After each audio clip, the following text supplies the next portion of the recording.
کہ وہ اگلے پیر کو یہاں آ کر اس سے ملیں، وہ ان کے لیے کسی نوکری کا انتظام کر سکتا ہے۔ اس نے کوکی کے بارے میں کہا کہ یہ بالکل ٹھیک ہے، اگر احتیاط سے دوائیں کھائے گی تو 2-4 ہفتوں میں بھلی چنگی ہو جائے گی۔ اس نے کہا کہ پیری فقیرے میں بھی بہت ملاوٹ آ چکی ہے، ان میں کچھ لوگ ٹھیک بھی ہوں گے لیکن زیادہ تر فراڈ ہیں یا اناڑی ہیں۔ اس نے کہا کہ اگر ہم نے کبھی کوئی دم درود وغیرہ کرانا ہو تو پھر شاگرد پیشہ لوگوں کے بجائے استاد سے ملنا چاہیے، جیسے خود حضرت صاحب ہیں۔ ہم ملتان واپس آ گئے۔ اس کے بعد ملتان میں ہی کوکی کے ابو کی بشیر سے 2-3 ملاقاتیں ہوئیں۔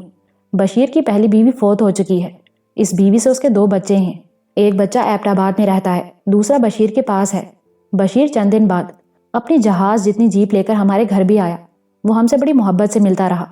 کوکی کے ابو نے تو ملازمت نہیں کی، لیکن کوکی کے ماموں خلیل کو بشیر نے اپنی نئی فیکٹری میں اچھی ملازمت دلا دی ہے۔ اپنے چھوٹے دیور یعنی کوکی کے چاچو کے بارے میں تو میں نے تمہیں بتایا ہی ہے، اس کی کمر کی ہڈی بہت خراب ہو گئی تھی، سرکاری ہسپتال میں دھکے مل رہے تھے اور پرائیویٹ ہسپتال میں آپریشن بہت مہنگا تھا، کم از کم 1 لاکھ روپیہ لگتا تھا۔ یہ آپریشن بھی بشیر کی مدد سے ہوا۔ انہی دنوں میں کوکی کے ابو نے مجھے بتایا کہ بشیر دوسری شادی کرنا چاہتا ہے اور اس کا خیال ہماری کوکب کی طرف ہے۔ میں حیران رہ گئی، کہاں وہ کروڑ پتی اور کہاں ہم کرائے کے ایویں سے مکان میں رہنے والے۔ بے شک کوکی خوبصورت تھی، اب صحت مند بھی تھی، لیکن پھر بھی بات کچھ سمجھ میں نہیں آئی۔ میں نے کوکی کے ابو سے بہت کہا کہ اچھی طرح سوچ سمجھ لیں، بے شک وہ دولت مند ہے لیکن عمر کا کچھ بڑا ہے، رنڈوا ہے اور بچے بھی ہیں، پھر یہ بھی ضروری ہے کہ ہماری بچی کی مرضی ہو۔ مجھے اچھی طرح پتا تھا کہ کوکی کے دل سے اب بھی وہ پاک پتن کے عرس والا لڑکا نہیں نکلا ہے، وہ اس کے لیے چھپ چھپ کر روتی ہے، لیکن تمہیں تو پتا ہے بیٹی، ان مردوں کی سوچیں وکری ہی ہوتی ہیں، عورت کے مشورے کو تو یہ کسی گنتی میں ہی نہیں لاتے۔ اور تو اور میرا سگا بھائی خلیل بھی اڑ گیا کہ نہیں، بشیر صاحب بہت اچھے آدمی ہیں، ہماری بچی کی قسمت کھل گئی ہے، شہزادیوں کی طرح رہے گی۔ بس چٹ منگنی والی بات ہوئی اور رشتہ طے ہو گیا۔ ہماری تو کچھ سمجھ میں ہی نہیں آیا، اب آہستہ آہستہ پتہ چل رہا ہے کہ بشیر کی پہلے والی ساری ہمدردی اور محبت اس رشتے کے واسطے ہی تھی۔ تم دیکھ ہی رہی ہو میری بچی کی عمر کتنی ہے، ابھی ہم 2-3 سال تک اسے رخصت کرنے والے نہیں تھے، پر بشیر چاہتا تھا کہ یہ کام چھیتی سے چھیتی ہو، وہ کوئی بات سننے کو تیار نہیں تھا۔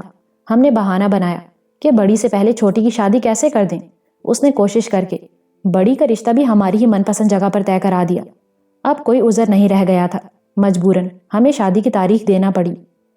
آنٹی عطیہ کی باتیں سن کر شانی کے ذہن میں تہلکہ مچ گیا تھا۔ اب اس امر میں شبہ کی کوئی گنجائش نہیں تھی کہ پیر مستان اور پیر قدرت اللہ کے آستانے کی برکتوں سے سیف اللہ کو جو مایہ ناز رشتہ ملا تھا وہ نارپور کے چودھری بشیر کے سوا اور کوئی نہیں تھا۔ یہ صورتحال شانی کے لیے بھونچکا کر دینے والی تھی۔ وہ گمان بھی نہیں کر سکتی تھی کہ ملتان آتے ہوئے اس نے جس شخص سے فون پر بات کی تھی اور جسے منع کے حوالے سے واسطے دیے تھے، وہ ملتان پہنچتے ہی ایک نئے روپ میں اس کے سامنے آئے گا۔ فون پر چودھری بشیر کے کہے ہوئے یہ الفاظ شانی کے کانوں میں گونج گئے، میں اس گھر کو پھر سے آباد کر رہا ہوں۔ ان الفاظ نے شانی کو الجھایا تھا، لیکن اب یہ الجھن باقی نہیں رہی تھی۔ آنٹی عطیہ نے سائڈ ٹیبل کی دراز سے ایک تصویر نکال کر شانی کو دکھائی۔ یہ ہے اس کا ہونے والا شوہر، آنٹی نے یاس انگیز لہجے میں کہا۔ شانی نے دیکھا چودھری بشیر اس کے سامنے تھا، گھنی مونچھیں، توانا گردن، اینک کے پیچھے 2 سرد گہری آنکھیں، اس کے بائیں رخسار پر صرف 1-2 مدھم نشان نظر آ رہے تھے۔ یہ تصویر غالباً اس وقت اتاری گئی تھی جب چودھری کی جلدی بیماری اختتام پذیر تھی۔ چودھری بشیر کا ذکر کوکی کو سخت ناگوار گزرا تھا۔ وہ سسک کر اپنی جگہ سے اٹھی اور تیزی سے دوسرے کمرے میں چلی گئی۔ میں اسے دیکھتی ہوں، سنبل نے کہا، اور وہ بھی کوکی کے پیچھے دوسرے کمرے میں چلی گئی۔ اسی دوران میں گھر کے دروازے پر دستک ہونے لگی۔ سریا باہر گئی اور اس نے آ کر بتایا کہ فیکٹری سے 2-3 بندے آئے ہیں، گھر کو باہر سے رنگ و روغن کرنے کے لیے بشیر صاحب نے بھیجے ہیں۔ بشیر صاحب کل شام سے ملتان آئے ہوئے ہیں۔ شانی دیکھ رہی تھی کہ یہ گھر اس کی توقع سے بڑھ کر کشادہ اور سجا ہوا ہے۔ غالباً اس گھر کی سجاوٹ اور کشادگی میں بھی چودھری بشیر کا عمل دخل تھا۔ شانی نے آنٹی عطیہ کے ساتھ چند تسلی بخش باتیں کی اور انہیں بتایا کہ اس سے جو کچھ بھی ہو سکا راجو اور کوکی کے لیے ضرور کرے گی۔ اس کی بات سن کر آنٹی عطیہ باقاعدہ رونے لگیں۔ پتہ نہیں انہیں شانی کی تسلیوں پر یقین آیا کہ نہیں، لیکن وہ غمزدہ ضرور ہو گئی تھیں۔ ان کی باتوں سے اندازہ ہوتا تھا کہ وہ کوکی کے ساتھ ساتھ سنبل کی طرف سے بھی بہت فکر مند تھی۔ ظاہر ہے کہ کوکی کے حالات کا اثر سنبل کے رشتے اور شادی پر بھی پڑ سکتا تھا۔ شانی ٹیکسی پر واپس نشتر ہسپتال روانہ ہوئی تو اس کا ذہن مختلف خیالات کی آماج گاہ بنا ہوا تھا۔ بے شمار سوالات ذہن میں ابھر رہے تھے۔ روحانیت کیا ہے؟ روحانیت کے نام پر شعبدے باز لوگوں کی عزت اور جان سے کھیل رہے ہیں۔ اس جدید دور میں بھی جو لوگ ایسے نوسر بازوں کے ہتھے چڑھتے ہیں اور بار بار چڑھتے ہیں، ان کی ذہنی کیفیت کیا ہوتی ہے؟ وہ سوچتی رہی اور اپنے آپ میں ہولتی رہی۔ چند دن پہلے وہ یہاں سے بہت دور پوٹھوہار کے سنسان ٹیلوں میں تھی، اس ویرانے میں جہاں رستم آباد تھا۔ اپنی واپسی سے 2 دن قبل اسے پتا چلا تھا کہ وہاں کسی فراڈی عامل نے نادیہ کو اپنی باتوں کے جال میں الجھایا تھا اور اسے نیم برہنہ کر کے اس کی کمر پر تعویذ نویسی کی تھی۔ یہ شعبدہ باز ہر جگہ موجود تھے، ہر قسم کے لوگوں کو ان کی ذہنی سطح کے مطابق دھوکہ دے رہے تھے اور اپنی سفلی خواہشات کی تکمیل کر رہے تھے۔ یہ مادہ پرست لوگ روحانیت کو بدنام کر رہے تھے۔ ان کے کرتوت کی وجہ سے لوگوں کا یقین اٹھ رہا تھا۔ پھر وہ دوسرے زاویے سے سوچنے لگی، کیا ایسی چیزوں کا وجود حقیقت ہے جو حواس خمسہ اور انسانی علم کے دائرے سے باہر ہیں؟ کیا واقعی ابھی جدید علوم کو غیر مرئی کائنات چھونے کے لیے ایک لمبا سفر کرنا ہے؟ ٹیکسی ملتان کی سڑکوں پر دوڑ رہی تھی اور شانی کا ذہن 1000 گنا تیز رفتار سے ایک انجانے رستے پر دوڑ رہا تھا۔ اسے ایک بار پھر پوٹھوہار کے سنسان ویران پراسرار ٹیلے یاد آ گئے اور وہ اندھی دراڑیں یاد آ گئیں جس میں اس نے رستم کے ساتھ ایک رات گزاری تھی۔ شانی کو یاد آیا کہ اس رات کی صبح وہ اپنے کپڑے بدل کر قدیم سیڑھیوں کے سامنے بیٹھی تھی۔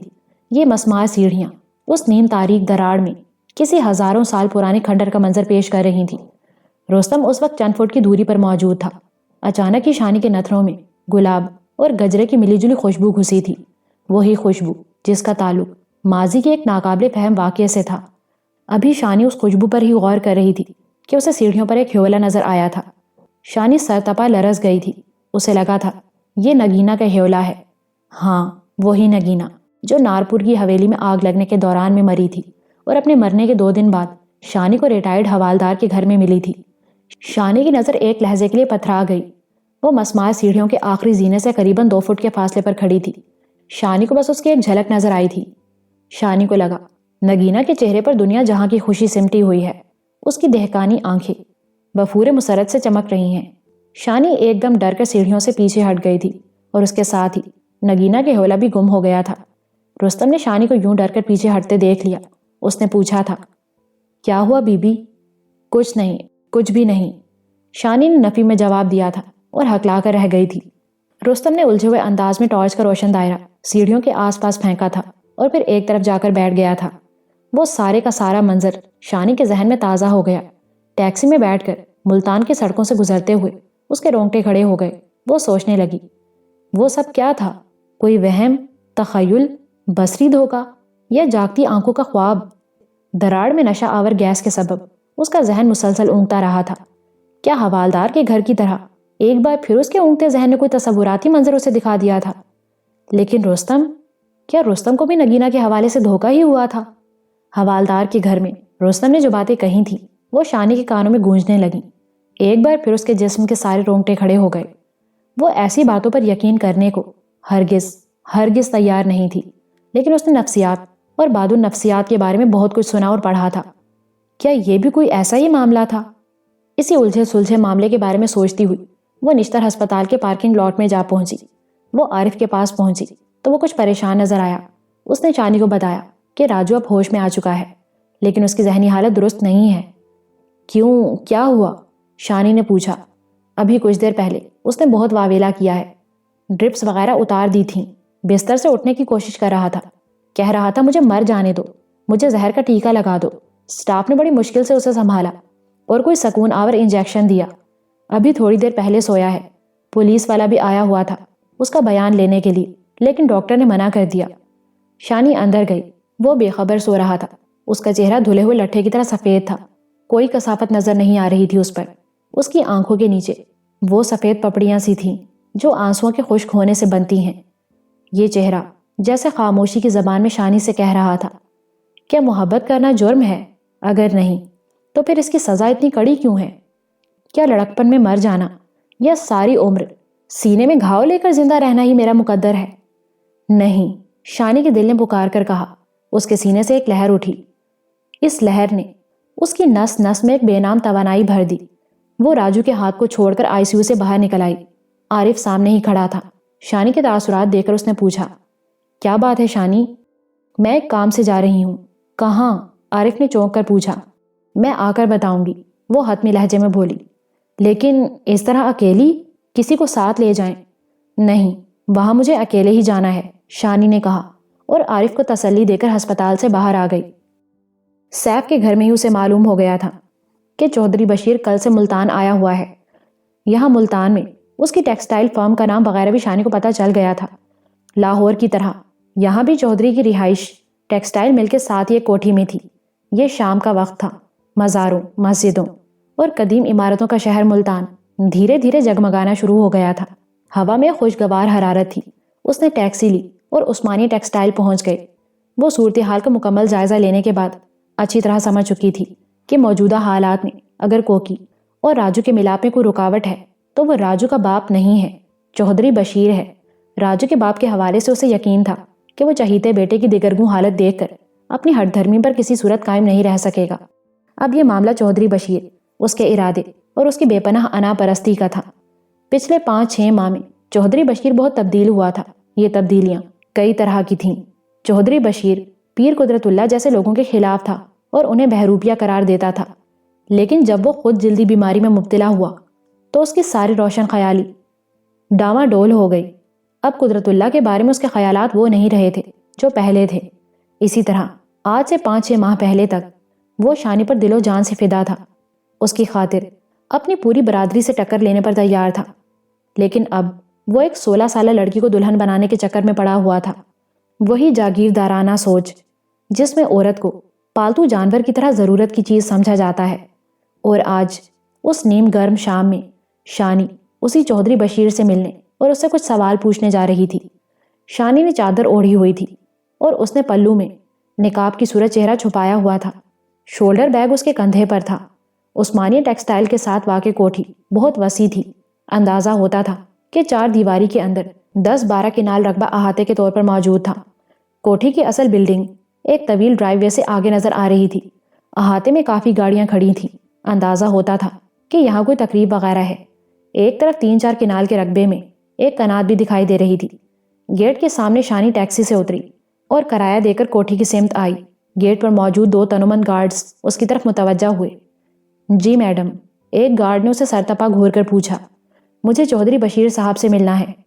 آپ نے ٹائم لیا ہوا تھا؟ ایک گارڈ نے پوچھا۔ شانی نے نفی میں سر ہلایا اور ایک پرچی گارڈز کی طرف بڑھا دی۔ یہ چودھری بشیر کو دکھا دیجئے۔ پرچی پر شانی نے اپنا اصل نام شہناز ارشاد لکھا تھا۔ گارڈ پرچی لے کر چلا گیا۔ اس کی واپسی میں کافی دیر ہوئی۔ شانی کو احاطے سے ابھرنے والی مدھم آوازیں سنائی دے رہی تھیں۔ یوں محسوس ہوتا تھا کہ رنگ برنگی کنات کے پیچھے کوئی کھیل تماشا ہو رہا ہے اور وہاں کافی تعداد میں تماشائی موجود ہیں۔ یہ تماشائی گاہے بگاہے تالیاں بجاتے تھے یا نعرہ ہائے تحسین بلند کرتے تھے۔ کنات کے پیچھے دودھیا روشنی نظر آ رہی تھی اور ہلکا سے میوزک بھی تھا۔ کافی انتظار کے بعد گارڈ واپس آیا اور شانی کو اندر لے گیا۔ شانی دھڑکتے دل کے ساتھ کنات تک پہنچی۔ کنات کے پیچھے کا منظر چونکا دینے والا تھا۔ یہاں کھلی جگہ پر آرام دہ کرسیاں اور صوفے وغیرہ لگے تھے۔ کرسیوں اور صوفوں کے درمیان کافی وسیع جگہ خالی تھی۔ اس خالی جگہ کو ایک 6 فٹ اونچے آہنی جنگلے کے ذریعے باقی پنڈال سے علیحدہ کیا گیا تھا۔ یہاں ریلیکسنگ والا ایک بڑا گدا بچھا ہوا تھا اور مختصر کپڑوں میں 2 یورپین لڑکیاں کشتی میں مصروف تھیں۔ ان کے سنہری بال بکھرے ہوئے تھے۔ وہ بری طرح ہانپ رہی تھیں، لیکن ایک دوسرے کو زیر کرنے کے لیے ایڑی چوٹی کو زور لگا رہی تھیں۔ پنڈال کی اگلی قطار میں جو آرام دہ صوفے رکھے تھے ان پر کوئی یورپین اور مقامی مہمان تشریف فرما تھے۔ ان سفید فام مرد و زن کے درمیان شانی کو چودھری بشیر بھی نظر آیا۔ وہ سفید براق شلوار قمیص میں ٹانگ پر ٹانگ چڑھائے بیٹھا تھا۔ اس کا سنہری خصہ ٹیوب لائٹس کی دودھیا روشنی میں دمک رہا تھا۔ شانی نے 15-20 میٹر کی دوری سے چودھری بشیر کی طرف دیکھا، لیکن وہ تماشے میں بری طرح مگن تھا۔ یوں لگتا تھا کہ اسے شانی کی آمد کی خبر ہی نہیں، یا وہ جان بوجھ کر نظر انداز کر رہا ہے۔ شانی کو بعد میں پتہ چلا چودھری بشیر کو خبر ہی نہیں تھی۔ دراصل وہ دیگر مہمانوں کی طرح نشے میں ڈوبا ہوا تھا۔ اس کے ملازم نے اسے شانی کے نام والی پرچی دکھائی اور اس نے ٹھیک سے پڑھے بغیر اثبات میں سر ہلا دیا۔ ملازم نے سمجھا کہ اسے شانی کو لانے کا اذن مل گیا ہے۔ شانی خاموشی سے وہاں کھڑی یہ طوفان بدتمیزی دیکھتی رہی۔ یوں لگتا تھا یہاں باقاعدہ شرطیں وغیرہ لگی ہوئی ہیں۔ سفید فام مہمانوں سمیت بہت سے لوگ زبردست جوش و خروش کا مظاہرہ کر رہے تھے۔ سرخ لباس والی لڑکی کی دونوں اوریاں ٹانگیں دوہری ہو کر اس کی پیشانی سے چھو رہی تھی اور وہ خود کو چھڑانے کی سر توڑ کوشش کر رہی تھی، مگر دوسری لڑکی حاوی نظر آتی تھی۔ یہ ٹی وی پر دکھائی جانے والی نورا کشتیوں جیسی فائٹ نہیں تھی، اس میں حقیقی غیظ و غضب اور زور آزمائی نظر آ رہی تھی۔ دونوں لڑکیاں زور آزمائی کے دوران میں فرط غضب سے چیخ بھی رہی تھیں۔ 1-2 منٹ تک یہ شدید کشمکش جاری رہی۔ ہوا کی 2 بیٹیاں درجنوں مردوں کے سامنے اپنے وقار اور نسوانیت کا تیا پانچا کرتی رہیں۔ پھر مقامی ریفری نے گنتی کی اور تماشائیوں کے بلند شور میں ایک لڑکی کو فاتح قرار دے دیا۔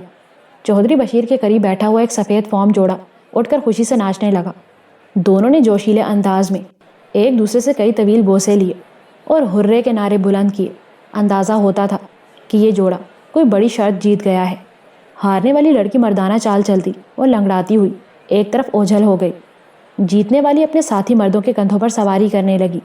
شانی نے سوچا کہ شاید اب چودھری اس کی طرف متوجہ ہوگا، لیکن وہ تو اپنے غیر ملکی مہمانوں کے ساتھ جام لنڈھانے میں مصروف تھا۔ غیر ملکی مہمانوں میں 1-2 عورتوں کے لباس موسم کی نسبت سے بے حد مختصر تھے۔ ایک عورت کی اریاں ٹانگوں پر، اس کے ساتھی مرد کے ہاتھ مسلسل رینگ رہے تھے، ساتھ ساتھ وہ مینوشی بھی جاری رکھے ہوئے تھا۔ اسی دوران میں دوسری کشتی شروع ہو گئی۔ یہ مردانہ کشتی تھی۔ ایک مقامی پہلوان تھا اور دوسرا انگریز۔ مقامی پہلوان کا جسم خاصا کثرتی تھا اور وہ جدید کشتی میں طاق نظر آتا تھا۔ تماشائی ایک بار پھر اس کھیل میں پوری طرح غرق ہو گئے۔ اپنے اپنے پہلوان کے حق میں جوشیلے نعرے بلند کیے جانے لگے۔ یہ رومن سٹائل کی کشتی تھی، جس میں حریف کو ضربات نہیں لگائی جاتی، صرف پچھاڑا جاتا ہے۔ ایک گارڈ کے کہنے پر شانی ایک طرف پڑی خالی کرسیوں کی طرف بڑھی اور بیٹھ گئی۔ کشتی دم بدم زور پکڑ رہی تھی۔ ہیجان خیز میوزک ان مناظر کو اور بھی تاثر انگیز بنا رہا تھا۔ شانی سمجھ گئی تھی کہ وہ غلط وقت پر یہاں آ گئی ہے۔ وہ اٹھنے کے بارے میں سوچ ہی رہی تھی کہ اچانک کوٹھی کی طرف سے 2-3 افراد کے چلانے کی آواز آئی۔ پھر کوئی عورت خوفزدہ انداز میں چیختی چلی گئی۔ بہت سے تماشائی مڑ کر کوٹھی کی عمارت کی طرف دیکھنے لگے۔ عمارت کا داخلی دروازہ بامشکل 15-20 قدم کے فاصلے پر تھا۔ میوزک تھم گیا۔ ریفری نے کشتی رکوا دی۔ یکایک کوٹھی کے کسی اندرونی حصے سے کوئی بڑا شیشہ ٹوٹنے کی آواز آئی اور اس کے ساتھ ہی 2-3 عورتیں مل کر چلانے لگیں۔ دیکھتے ہی دیکھتے پورے پنڈال میں سراسیمگی پھیل گئی۔ لمبا تڑنگا چودھری بشیر نشے میں ڈولتا اور لمبے ڈگ بھرتا ہوا داخلی دروازے کی طرف بڑھا۔ تمام تماشائی بھی اکھاڑے کی طرف سے منہ پھیر کر عمارت کی طرف دیکھنے لگے تھے۔ سراسیمگی کی کیفیت بڑھتی جا رہی تھی۔ کوٹھی کے اندر سے ایک شخص تیزی سے باہر نکلا۔ یہ کوئی ملازم تھا۔ اس کی پیشانی سے خون بہہ رہا تھا۔ اس نے خوفزدہ انداز میں بشیر سے کچھ کہا اور انگلی سے دائیں طرف اشارہ کیا۔ اسی دوران میں 2-3 افراد مزید باہر نکل آئے اور اسی جانب اشارہ کرنے لگے۔ وہ سب ہانپ رہے تھے اور ان کے رنگ متغیر تھے۔ چودھری بشیر چند لمحے تو متذبذب رہا، پھر وہ 2-3 گارڈز کے ساتھ داخلی دروازے میں گھس گیا۔ زخمی شخص دہشت زدہ انداز میں بار بار چند کھڑکیوں کی طرف اشارہ کر رہا تھا اور کچھ کہہ رہا تھا۔ اسی دوران میں کوٹھی کے عقب سے گرے باؤنڈ کتوں کی آوازیں آنے لگیں۔ شاید انہوں نے بھی اس خوف کو محسوس کر لیا تھا جسے کوٹھی کے ملازمین محسوس کر رہے تھے۔ دفتن شانی کو عمارت کی لمبوتری کھڑکیوں کے عقب سے ایک مدھم آواز سنائی دی اور اس کے رونگٹے کھڑے ہو گئے۔ یہ کسی جانور کی آواز تھی۔ کس جانور کی تھی یہ بات شانی نہیں جان سکی۔ ایک تیش بھری چیختی ہوئی باریک لیکن وحشی آواز۔ ان کھڑکیوں کے پیچھے کوئی تھا اور وہ جو بھی کوئی تھا اس کی موجودگی مکینوں کو سخت ہراساں کر رہی تھی۔ اندر سے اکھاڑ پچھاڑ کی آوازیں آ رہی تھیں اور گاہے بگاہے وہ آواز بھی سنائی دیتی تھی۔ پھر ایک فائر ہوا۔ یہ بڑے بور کی رائفل کا فائر تھا۔ دھماکے کی آواز دور تک گئی۔ یہ فائر لمبوتری کھڑکیوں کے عقب میں ہوا تھا، لیکن اس کے بعد جو کچھ ظہور پذیر ہوا وہ لمبوتری کھڑکیوں کی طرف سے نہیں، دائیں جانب ایک بڑے بلوری دروازے کی طرف سے ہوا۔ ایک زوردار چھناکا ہوا اور ایک 6-7 فٹ اونچا سیاہ جسم تیزی سے باہر آیا۔ شانی کانپ اٹھی۔ یہ ایک کبھی ہیکل جنگلی ریچھ تھا۔ اس کی چھوٹی چھوٹی انگارہ آنکھیں دودھیا روشنی میں چمکی۔ اس کی خوفناک تھوتنی کھلی تھی اور اندر سے لمبے سفید دانت جھانک رہے تھے۔ وہ اتنی تیزی سے حملہ آور ہوا کہ کسی کو سنبھلنے کا موقع ہی نہیں ملا۔ سب سے پہلے اس کی زد میں وہی نیم برہنہ سفید فام لڑکی آئی جس نے شرط جیتنے کے بعد اپنے ساتھی مرد کو کئی طویل بوسے دیے تھے۔ ریچھ نے اسے پنجہ مارا اور اس کا مختصر بالائی لباس ٹشو پیپر کی طرح کئی ٹکڑوں میں تقسیم ہو گیا اور وہ دہشت سے چیختی ہوئی کئی فٹ دور جا گری۔ اس کے بعد ایک مقامی سیٹھ ریچھ کے پنجوں کی ضربات کھا کر سوئمنگ پول میں گرا۔ پھر ایک اور عورت ریچھ کے ہتھے چڑھی۔ یہ مقامی تھی اور اس کی گود میں ایک بچہ بھی تھا۔ ریچھ نے اسے اپنے خونی پنجوں میں دبوچا اور ایک لہجے میں اس کی شہرگ ادھیڑ کر رکھ دی۔ بدنصیب عورت چلاتی ہوئی اوندھے منہ گری۔ بچہ اب بھی اس کی باہوں میں دبا ہوا تھا۔ یہ سب کچھ 2 یا 3 سیکنڈ کے اندر وقوع پذیر ہوا۔ درجنوں تماشائی مڑے اور دیوانہ وار چلاتے ہوئے خونی جانور کی مخالف سمت میں بھاگے۔ شانی بھی بھاگنے والوں میں شامل تھی۔ اس سے 2 قدم آگے وہ لمبی تڑنگی عورت بھاگ رہی تھی جس نے تھوڑی دیر پہلے میدان جیتا تھا۔ شانی 10-15 قدم تک بھاگنے والوں میں شامل رہی، لیکن پھر وہ رک گئی۔ اس کے کانوں میں مسلسل بچے کی دہشت زدہ چیخیں گونج رہی تھیں۔ ممی ممی، وہ مدد کے لیے پکار رہا تھا۔ شانی نے مڑ کر دیکھا، وہ زخمی عورت کے نیچے دبا ہوا تھا، صرف اس کا آدھا چہرہ نظر آ رہا تھا۔ ریچھ کے قاتل پنجے کسی بھی لمحے اس تک پہنچ سکتے تھے۔ یہ سوچنے کا وقت نہیں تھا کہ وہ کس کا بچہ ہے اور اسے کیسے بچایا جا سکتا ہے۔ یہی کافی تھا کہ وہ بچہ ہے اور موت کے منہ میں ہے۔ شانی ایک کمزور و ناتواں ہستی تھی، لیکن اس کے اندر چھپی ہوئی عورت کمزور نہیں تھی۔ وہ رک تو پہلے ہی چکی تھی۔ اب وہ مڑی اور بچے کی طرف بھاگی۔ 4-5 سالہ بچہ خوف سے چیخ رہا تھا، ممی ممی۔ ریچھ کی خوفناک سیاہ پشت شانی کی طرف تھی۔ شانی کو اپنے اور ریچھ کے درمیان ایک کام کی شے نظر آئی۔ یہ ایک ٹوٹے ہوئے صوفے کا چوبی بازو تھا۔ وہ بھاگتے بھاگتے رک گئی، لیکن صرف ایک لہجے کے لیے۔ اس نے وہ موٹا چوبی بازو اٹھایا اور نتائج سے بے پرواہ ہو کر خونی جانور پر پول پڑی۔ لکڑی کی 2 نہایت شدید ضربیں ریچھ کی کنپٹی پر لگیں۔ وہ منہ سے ایک تیش بھری آواز نکال کر پلٹا اور شانی پر جھپٹا۔ خدا کی پناہ، اس کی چھوٹی چھوٹی سرخ آنکھوں میں قاتلانہ چمک تھی۔ سفید دانت خطرناک انداز میں تھوتنی میں سے جھانک رہے تھے۔ اس کے گلے میں سرخ رنگ کا ایک چوڑا پٹا اور موٹی رسی بھی تھی۔ یوں لگتا تھا کہ اس موذی جانور کو کہیں باندھا گیا تھا اور یہ وہاں سے رسی توڑا کر بھاگ نکلا ہے۔ حیوانی بو کا ایک ناگوار جھونکا شانی کے نتنوں سے ٹکرایا۔ ریچھ کی قاتل تھوتنی اسے اپنے چہرے سے بامشکل 3 فٹ کے فاصلے پر نظر آئی۔ شانی نے پیچھے ہٹتے ہوئے ایک بار پھر پورے زور سے جانور کے منہ پر وار کیا۔ گوشت اور لکڑی کے ٹکرانے سے بھت کی لرزہ خیز آواز ابھری، پھر دوسری، پھر تیسری۔ شانی نے الٹے قدموں سے پیچھے ہٹتے ہوئے 3 ضربیں لگائیں۔ ریچھ کی سیاہ تھوتنی سے اڑنے والے خون کے چھینٹے اسے صاف دکھائی دیے۔ اس کے کانوں میں ان گنت دہشت زدہ چیخیں گونج رہی تھیں۔ یہ اس کے ارد گرد موجود مرد و زن تھے۔ وہ پیچھے ہٹ رہی تھی اور اچھی طرح جانتی تھی کہ مشتعل جانور کا جوابی وار بڑا سخت ہوگا۔ جانور کے نوکیلے پنجوں نے ابھی اسے چھوا نہیں تھا، لیکن اسے ان پنجوں کی بے پناہ کاٹ کا اندازہ تھا۔ کیا مجھے کوئی بچانے آئے گا؟ یہ سوال بے پناہ شدت سے شانی کے ذہن میں گونجا۔ اچانک اس کے پاؤں تلے سے زمین نکل گئی۔ وہ نشیب میں گری۔ پانی کا زوردار چھپاکا ہوا۔ وہ سوئمنگ پول میں گری تھی۔ نیم سرد پانی نے ایک ساتھ میں اس کے سارے جسم کو بھگو دیا۔ لکڑی اس کے ہاتھ سے چھوٹ گئی۔ اس نے خوفزدہ نظروں سے دیکھا۔ بپھرے ہوئے جانور نے ایک لمحہ ضائع کیے بغیر شانی کے پیچھے پول میں چھلانگ لگا دی۔ وہ کسی گائیڈڈ میزائل کی طرح شانی کے پیچھے تھا۔ یہ سوئمنگ پول کا ایتھلا حصہ تھا۔ شانی کے پاؤں پول کے فرش کو چھو رہے تھے، لیکن یہ اس کی زندگی کے بدترین لمحے تھے۔ کسی بھی وقت کچھ بھی ہو سکتا تھا۔ پھر شانی نے یکے بعد دیگرے 3 خوفناک دھماکے سنے۔ اسے لگا کہ 2 مرتبہ ریچھ کے جسم کو شدید جھٹکا لگا ہے۔ چند سیکنڈ بعد نسبتاً قریب سے ایک اور دھماکہ ہوا۔ شانی نے دھماکے کے ساتھ ہی اپنی بائیں جانب سے ایک شعلہ بھی لپکتے دیکھا۔ ریچھ پلٹ کر پانی میں گرا۔ ایک بار پھر زوردار چھپاکا ہوا۔ شانی کو پول کے نیلگوں پانی میں ایک دم سرخی تیرتی نظر آئی۔ یقیناً یہ ریچھ ہی کا خون تھا۔ چلانے کی آوازیں چاروں طرف سے بدستور بلند ہو رہی تھیں۔ کچھ افراد پانی میں کودے۔ انہوں نے شانی کو سنبھالا اور سہارا دے کر باہر نکال لیا۔ چند افراد اس مقامی سیٹ کو بھی سہارا دے رہے تھے جو خونی جانور کے دھکے سے پانی میں گرا تھا۔ پھر شانی کو اپنے سامنے چودھری بشیر دکھائی دیا۔ اس کے ہاتھ میں رائفل تھی۔ غالباً اس کا سارا نشہ بھرن ہو چکا تھا۔ وہ آنکھیں پھاڑ پھاڑ کر شانی کو دیکھنے لگا۔ ایک انگریز عورت تیزی سے آگے بڑھی اور اس نے اپنی گرم شال شانی کے کندھوں پر ڈال دی۔ تمہیں کوئی زخم تو نہیں آیا؟ کسی عورت نے شانی سے پوچھا۔ نہیں، شانی نے جواب دیا۔ ایک دوسری عورت نے آگے بڑھ کر شانی کو اپنے ساتھ لگا لیا اور سسکیاں لینے لگی۔ چند فٹ کے فاصلے پر کوہرام مچا ہوا تھا۔ جس عورت کی شہرک پر ریچھ نے پنجہ مارا تھا وہ آخری سانسیں لے رہی تھی۔ چند افراد نے اسے ہاتھوں میں اٹھایا اور گاڑیوں کی طرف چلے گئے۔ عورت کو بچانے کی رسمی کوشش کی جا رہی تھی۔ جس بچے کو شانی نے بچایا تھا وہ گورا چٹا سفید فام تھا۔ اس کے بال سنہری مائل تھے۔ گردن پر چند خراشوں کے سوا اسے کوئی زخم نہیں آیا تھا۔ اب وہ اسی انگریز عورت کی گود میں تھا جس نے ذرا دیر پہلے شانی کو گلے لگا کر سسکیاں لی تھیں۔ اب وہ بچے سمیت ایک بار پھر شانی کے گلے سے لگ گئی اور اس کا بھیگا ہوا سر چومنے لگی۔ اس نے انگلش میں کہا، تم نے مجھ پر بہت بڑا احسان کیا ہے، میں اسے کبھی نہیں بھول سکوں گی۔ میں ذرا واش روم تک گئی تھی، باہر آ کر دیکھا تو قیامت مچی ہوئی تھی۔ وہ عورت کون تھی جس کے پاس بچہ تھا؟ ایک مہمان نے اردو میں پوچھا۔ وہ اس کی آیا تھی، چودھری بشیر نے بھاری آواز میں کہا۔ پتہ نہیں بچتی بھی ہے یا نہیں، ایک اور شخص نے خدشہ ظاہر کیا۔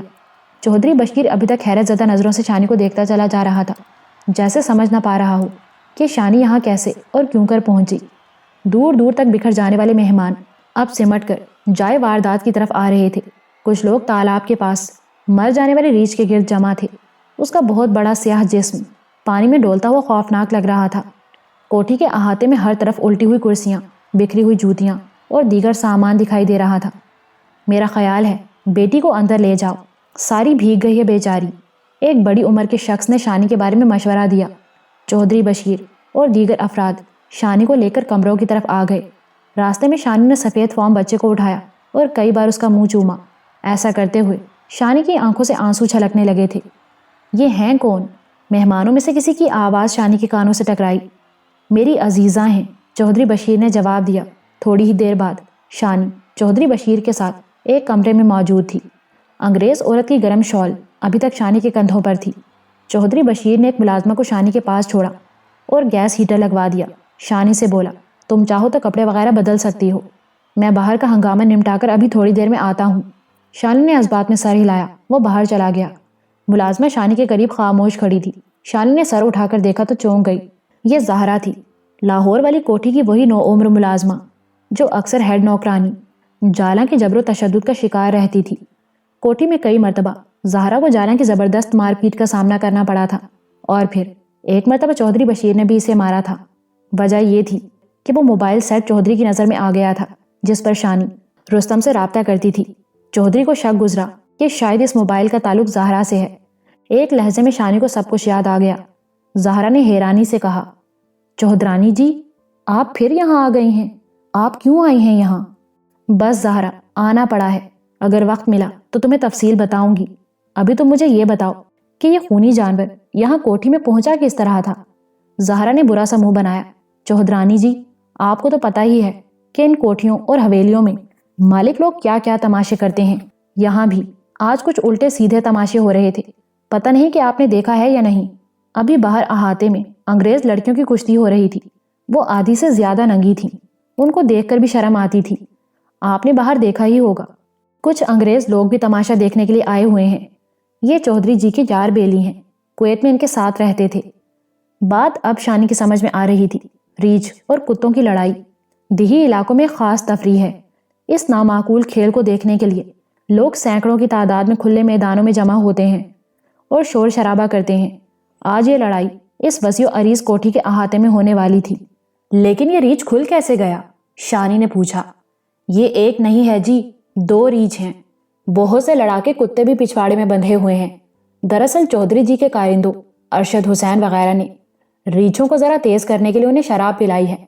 اس ریچھ نے شاید کچھ زیادہ ہی پی لی تھی، رسی توڑا کر بھاگ نکلا اور باورچی خانے کے کھلے دروازے سے اندر گھس آیا۔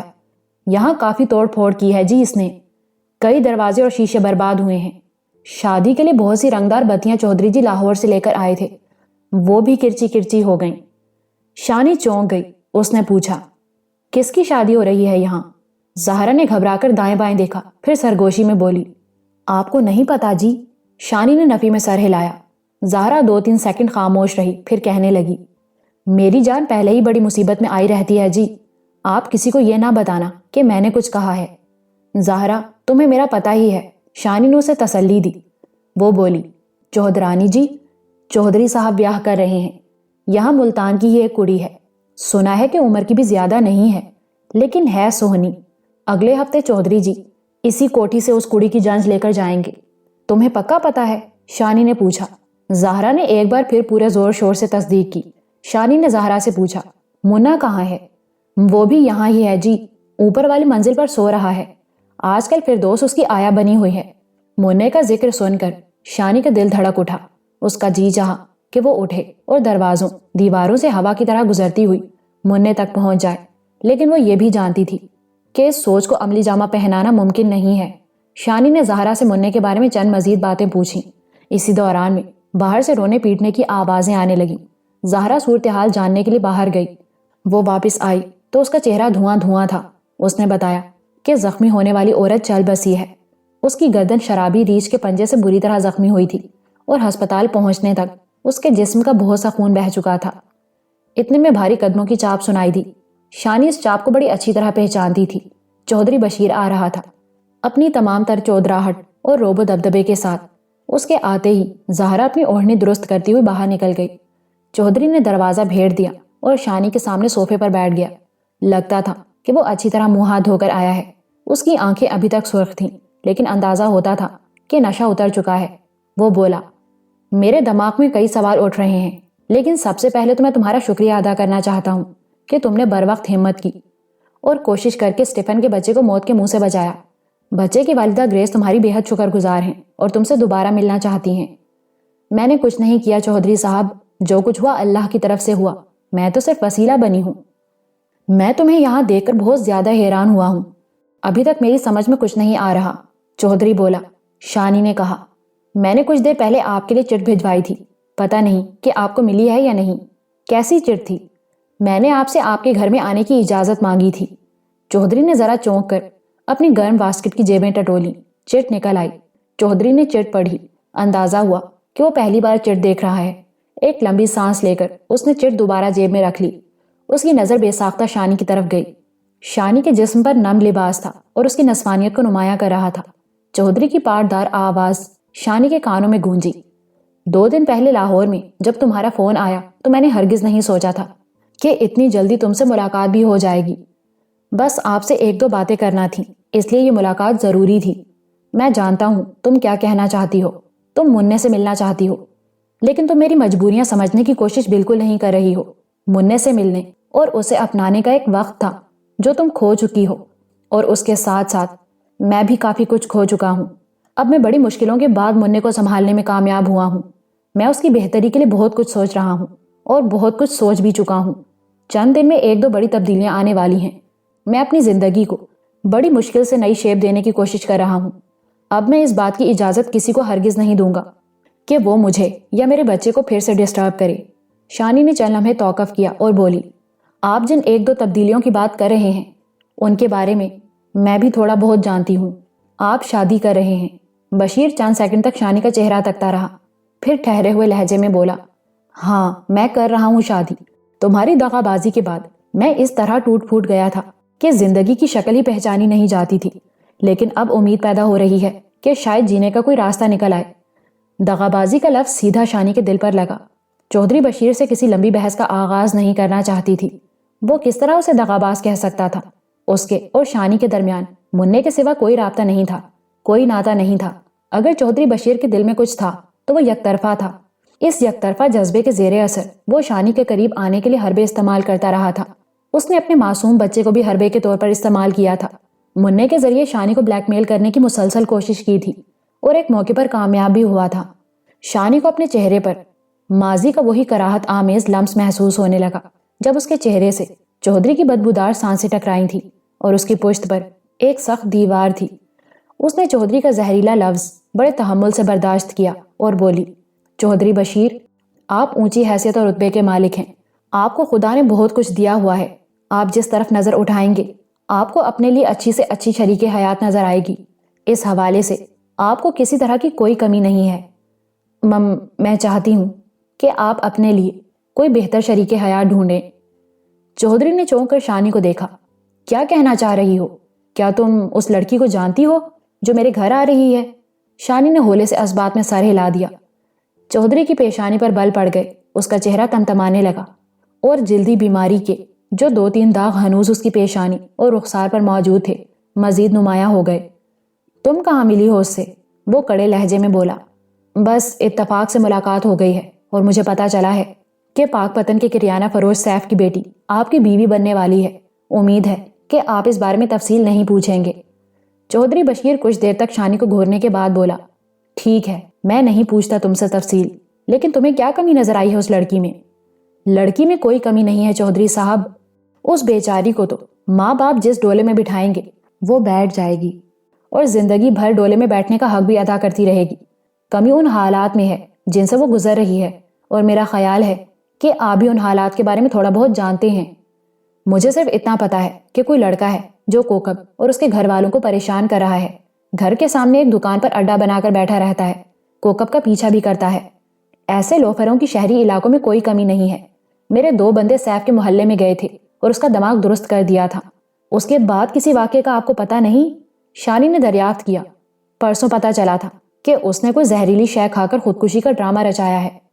چودھری نے بیزار لہجے میں کہا۔ اس نے ڈرامہ نہیں رچایا، وہ مرتے مرتے بچا ہے۔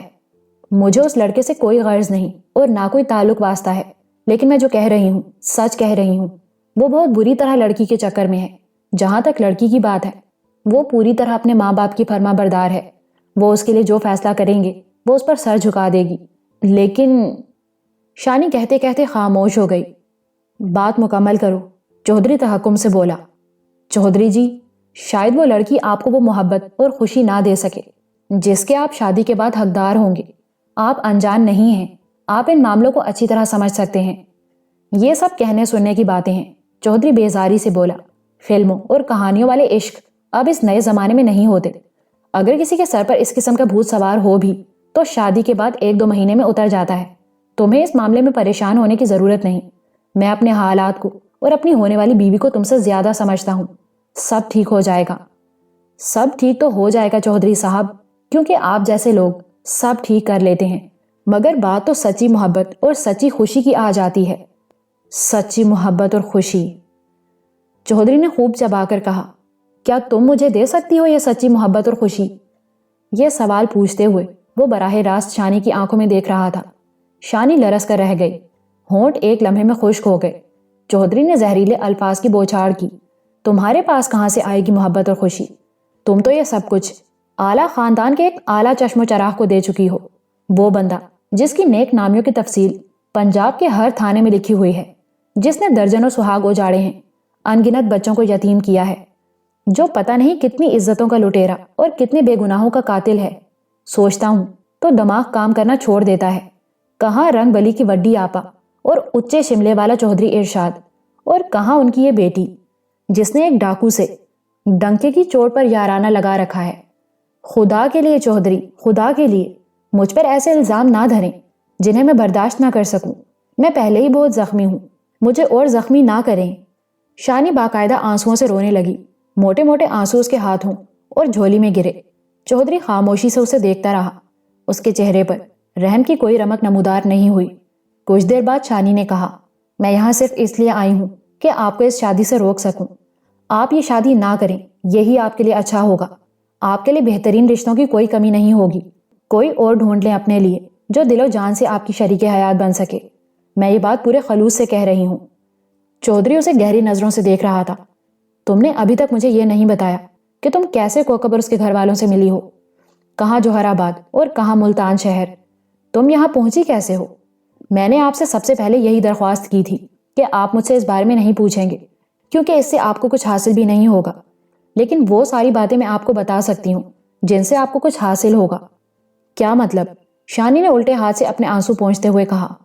کیا آپ کو پتا ہے کہ جس لڑکے نے کوکب کے لیے خودکشی کی ہے وہ کون ہے؟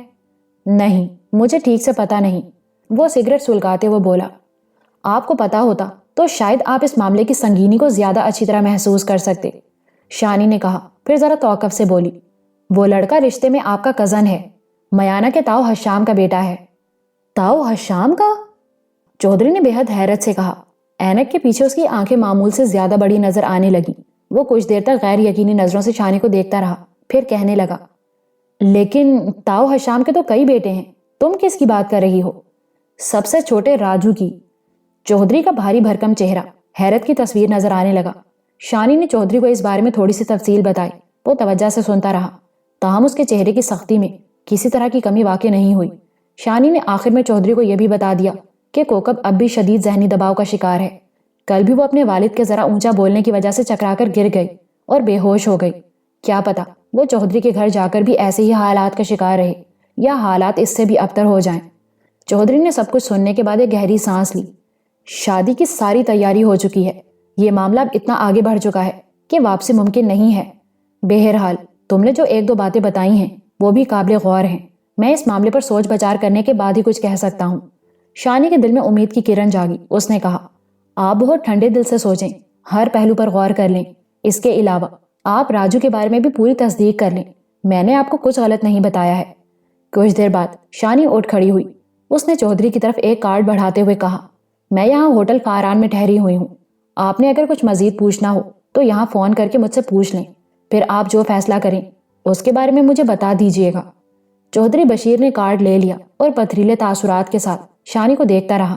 شانی دبیز قالین پر پاؤں دھرتی دروازے کی طرف بڑھی۔ اس کے کندھوں پر ابھی تک سفید فارم گریس کی شال تھی۔ اسے یہ شال لوٹانی تھی اور اپنی چادر واپس لینی تھی۔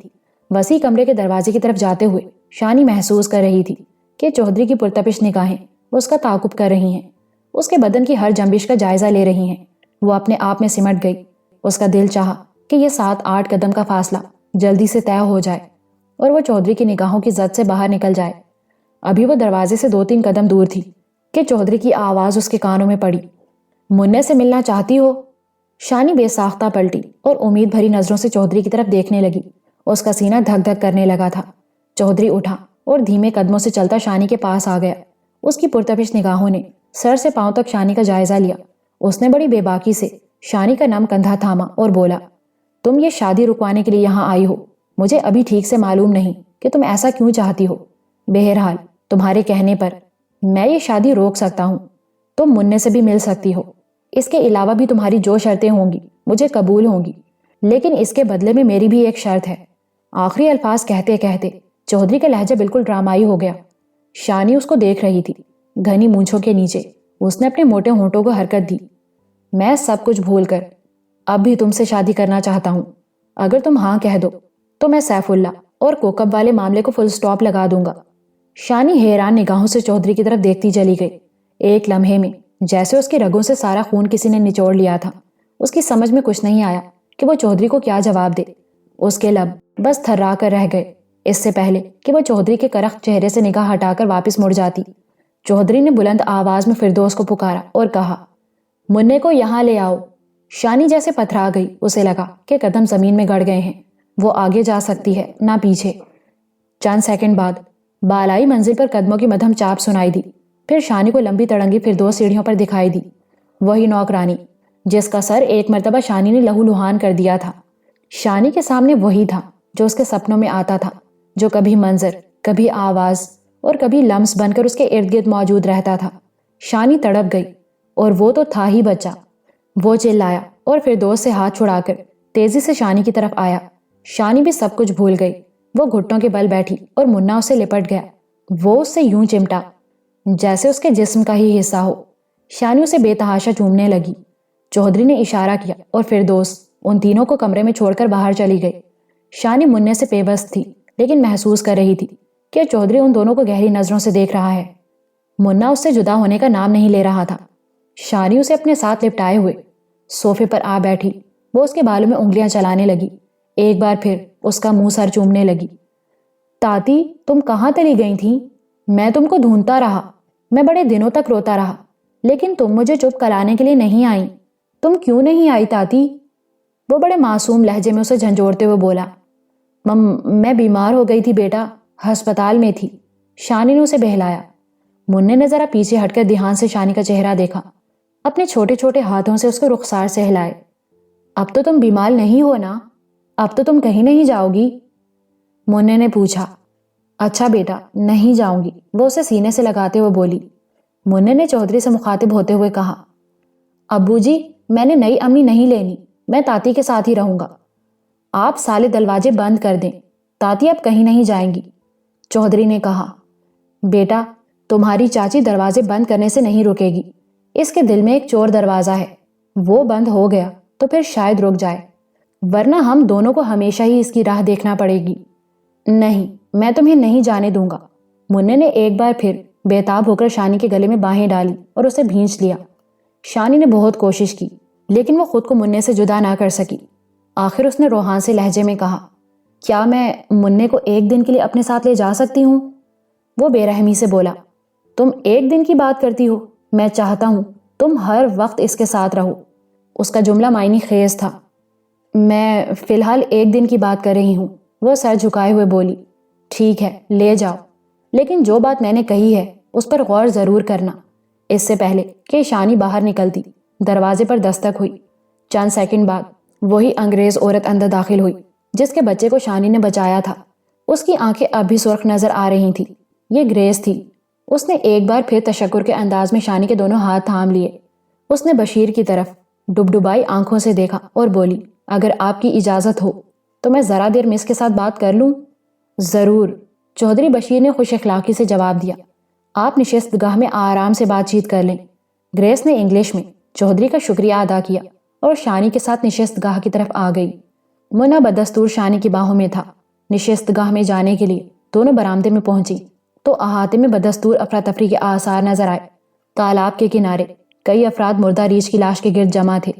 زیادہ تر مہمان واپس جا چکے تھے، لیکن کچھ ابھی تک یہاں وہاں ٹولیوں کی صورت میں کھڑے تھے۔ دونوں پہلوان عورتیں برآمدے میں ایک جانب لوہے کی کرسیوں پر بیٹھی تھیں۔ اب وہ پورے لباس میں تھیں۔ شانی کی بس ایک نگاہ ان پر پڑی۔ نہ جانے کیوں وہ شانی کو خجل سی نظر آئیں۔ شاید انہیں اس بات کا احساس تھا کہ ایک عام سی دبلی پتلی لڑکی نے ان سے زیادہ دلیری اور جسمانی قوت کا مظاہرہ کیا ہے۔ احاطے میں بکھری ہوئی کرسیوں کو اکٹھا کیا جا رہا تھا۔ شانی اور گریس نشست گاہ میں آ بیٹھیں۔ یہاں گریس کا انگریز شوہر بھی موجود تھا۔ یہ چوڑے شانوں والا ایک دراز قد شخص تھا۔ اس کی آنکھیں ہلکی نیلی تھیں۔ عمر تقریباً 30-32 سال ہوگی۔ اس نے بھی آنکھوں میں آنسو بھر کر شانی کا شکریہ ادا کیا۔ جس وقت ریچھ نے ڈیوی نامی بچے اور اس کے مقامی آیا پر حملہ کیا، یہ شخص چودھری بشیر کے ساتھ کوٹھی کے اندر تھا۔ بعد میں شور شرابہ سن کر یہ لوگ باہر نکلے۔ ریچھ پر ایک گولی چودھری بشیر اور دوسری اسی اسٹیفن نامی شخص نے ایک گارڈ سے رائفل لے کر چلائی تھی۔ وہ تینوں کچھ دیر تک اس جان کا حادثے پر تبصرہ کرتے رہے۔ اسٹیفن نے بھی تصدیق کی کہ ریچھ کے رکھوالوں نے اسے زیادہ مستی میں لانے کے لیے شراب پلائی تھی۔ یہ ایک سنگین معاملہ تھا اور اب چودھری بشیر کے اہلکار کوشش کر رہے تھے کہ اس معاملے کو کسی طرح دبایا جا سکے۔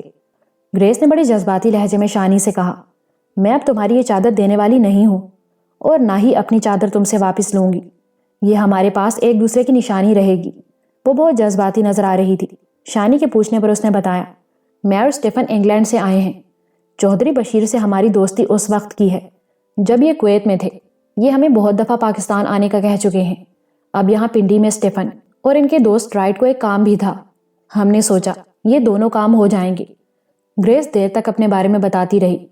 وہ ایک اچھی خاتون لگتی تھی، لیکن پتہ نہیں کیوں شانی کو محسوس ہوا کہ وہ یہاں اپنی آمد کے حوالے سے کچھ چھپا رہی ہے۔ شانی وہاں سے سیدھی ہوٹل پہنچی۔ منا اس کے ساتھ تھا اور شانی کو لگتا تھا کہ پوری کائنات اس کے ساتھ ہے۔ وہ جاگتی آنکھوں سے ایک پھولوں سے لدے ہوئے چھوٹے سے گھر کا جو خواب دیکھا کرتی تھی، اس میں دو ہی تو کردار تھے، ایک منا جو اس کی باہوں میں جھولا جھولتا تھا اور دوسرا فراخ شانوں اور چوڑے سینے والا وہ مرد جو بھاری قدموں سے چل کر آتا اور شانی اور مننے کو ایک ساتھ بڑی محبت سے اپنی باہوں میں سمیٹ لیتا تھا۔